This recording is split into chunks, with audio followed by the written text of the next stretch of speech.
comment enrichir votre langage, comment apporter à vos prises de parole de nouveaux mots, de nouveaux termes, de nouvelles expressions. Cette question, c'est l'un des lecteurs de mes mails privés qui me l'a envoyé.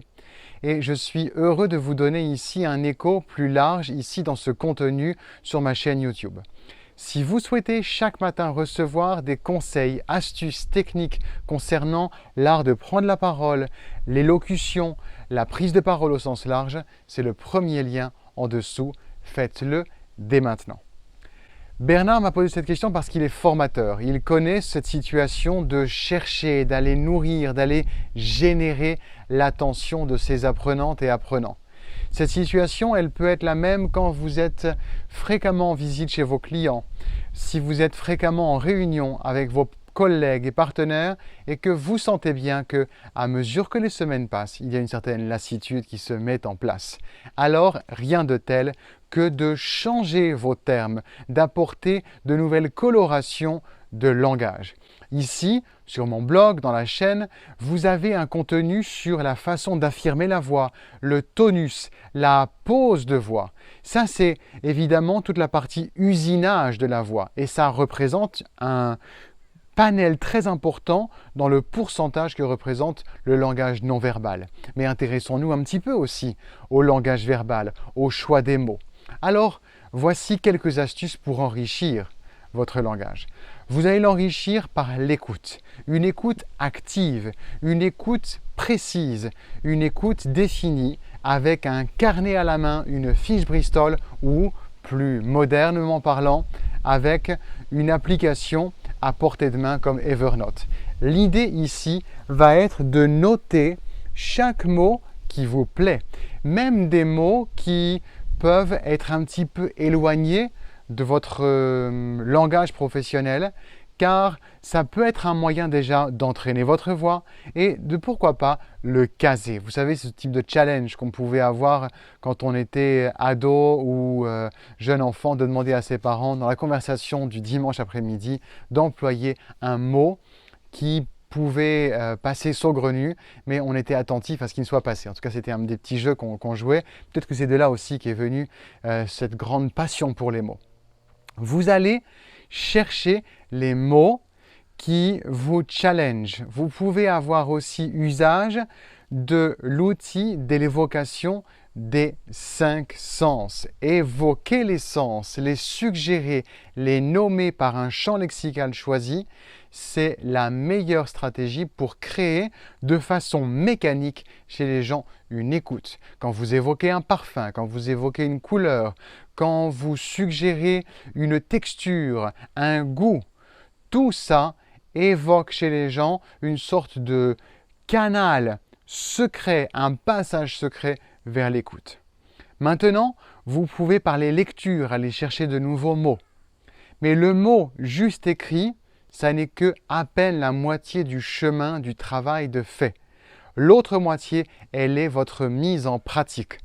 La terre ici est pleine de gens qui se sont chargés de connaissances, farcis la tête de plein de choses, mais qui n'ont pas osé mettre un dixième de ces connaissances, de ces compétences en pratique.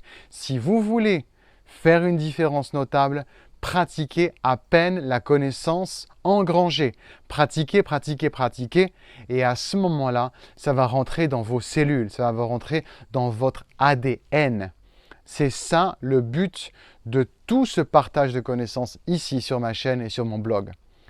Le but ici va être à peine 5-6 mots, maxi 10 mots trouvés, vous les mettez en pratique dans vos entraînements et plus fun dans vos prises de parole. Vous pouvez avoir des termes qui sont spécifiques, des termes plus techniques, des termes simples, varier les niveaux de langue, les niveaux d'origine des mots, des origines plus anglophones, des origines plus latines. Votre job va être d'être une pisteuse, un pisteur de nouveaux termes, mais surtout de vous entraîner avant de les utiliser en situation professionnelle pour que vous soyez crédible. Parce que si vous butez sur ce nouveau mot, patatras, toute la stratégie s'effondrerait. La stratégie que je vous donne ici, elle passe par l'implémentation, par la structuration de votre entraînement. Si vous regardez le livre que j'ai écrit qui s'appelle « Les 5 secrets pour dépasser la peur de prendre la parole », ça passe par l'entraînement. Ce livre, vous le recevrez par, je veux dire en passant, en rejoignant les abonnés de mes mails quotidiens. Vous allez voir que l'entraînement est la donnée maîtresse de toute validation, de toute appropriation de nouvelles compétences. Et ici, je n'invente pas la roue, mais important de le signaler, car tant de personnes passent à l'action sans être passées par, j'ai envie de dire très simplement, par le pédiluve. Il faut se laver les pieds avant d'aller dans la piscine, il faut se préparer le langage avant d'aller dans la piscine qui est l'arène aussi. Parce qu'on peut aussi tisser et filer une autre métaphore. Une prise de parole en milieu réel professionnel n'est pas un milieu que bienveillant, ça peut être une arène dans laquelle il faut venir armé. Et rien de mieux que l'armure qu'est votre entraînement. Donc chacune de ces tournures, ces expressions, ces termes, vous vous entraînez à les dire. Et chaque jour, vous engrangez une nouvelle petite fiche. Au fil de la semaine, vous allez avoir 60-70 mots nouveaux. Quand vous en arrivez à autant, faites une pause, arrêtez d'en engranger, pratiquez-les, pratiquez-la. C'est comme un apprentissage d'une langue étrangère, avec des nouveaux mots que vous pratiquez. Et vous savez une chose, ici c'est le linguiste qui vous parle, il faut pratiquer 60 fois dans une situation concrète un mot d'une langue étrangère pour le mémoriser définitivement. Vous imaginez ça ? 60 fois. Donc 60 fois passer à l'action de vos nouvelles tournures, de vos nouveaux mots.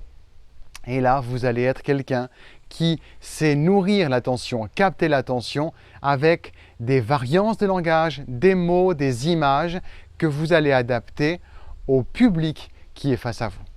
Voilà pour ce hack d'aujourd'hui.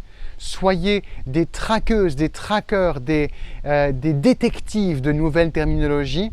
Pratiquez-les, implémentez-les dans votre entraînement, puis dans votre vie réelle. Vous allez générer une attention neuve, une attention nouvelle et une crédibilité qui va se hausser d'autant car les personnes vont apprendre à votre contact. Elles vont avoir leur intellect nourri et bien sûr aussi leur écoute émotionnelle va l'être tout autant par l'énergie que vous apporterez à vos mots, l'énergie qui ici j'anime quand je vous parle car aujourd'hui, au XXIe siècle, dans cette décennie des années 2020, on ne peut plus prendre la parole de façon neutre, de façon tiède, de façon à la limite du banal. Vous devez impacter le monde. Ça passe par votre présence vocale et ça passe aussi, comme je vous le partage aujourd'hui, par la richesse des termes que vous employez. À bientôt, prenez soin de vous, rentrez dans la magie de votre voix, votre carrière vous remerciera.